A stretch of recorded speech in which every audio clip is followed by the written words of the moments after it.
We live in a day and age when technology is on the rise, and more than anything, as moms, I feel like we're always feeling guilty for using it.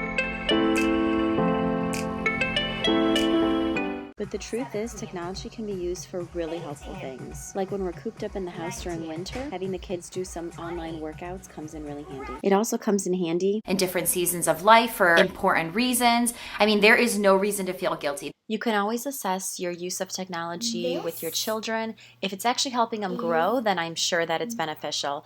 But if it's just honestly things that they are watching or doing that's not really challenging their minds, then you can definitely limit that more.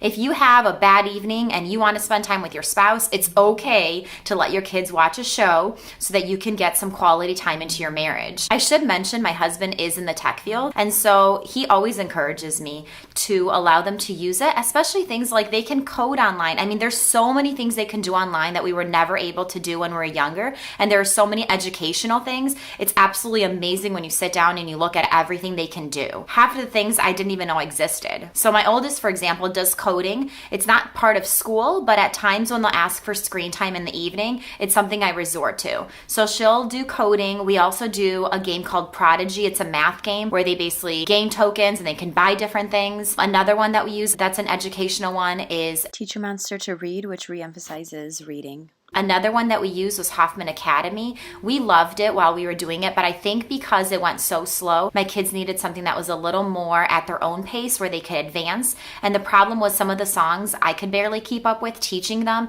And so as much as I love it, it is a very nice, slower pace, but it is very parental involved. Like when they have to learn the song, you do have to be there and guide them through it and really, really help them, especially when they start to put the two hands together. And so we switched to something that's much easier, and it allows them to just follow the notes, and they're at that place in their piano where they can actually learn it on their own with a little bit of my help here and there. Mind you, I don't know how to play the piano. I know a few chords just because I learned them, but otherwise I'm definitely not a piano player. Another one that the kids use is Adventure Academy. It's similar to Prodigy, except for instead of only doing math, this one includes several subjects. But again, they go on and they get to different levels and they're able to buy things at the store. My kids really enjoy it. It's a really nice tool to use for them to get extra practice on the different subjects, and more importantly, the fact that their screen time is educational. This might be shocking to many, but we also use screen time for our 10-month-old. I know it's really looked down upon. We absolutely love baby signing time. Even though we sign to the baby, it is really nice for them to be able to watch it and see other little babies and little toddlers signing. It really reemphasizes the signs we use with them so that they can communicate with us really early. And typically it's about once a week. As it gets closer to 12 months, we do increase it. Probably at that point, we'll increase it to twice a week.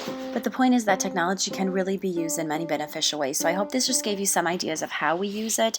I obviously try to encourage it and also limit it at the same time, just so it doesn't become an addiction, because we all know that it can be addicting at times. You can go ahead and check out any of those resources. They are linked below. If you enjoyed this video, go ahead and give us a thumbs up. And if you'd like to share with us the things that you do during your hectic chapter in life, go ahead and share that below. We'd love to hear about it. And show us some love by subscribing to our channel.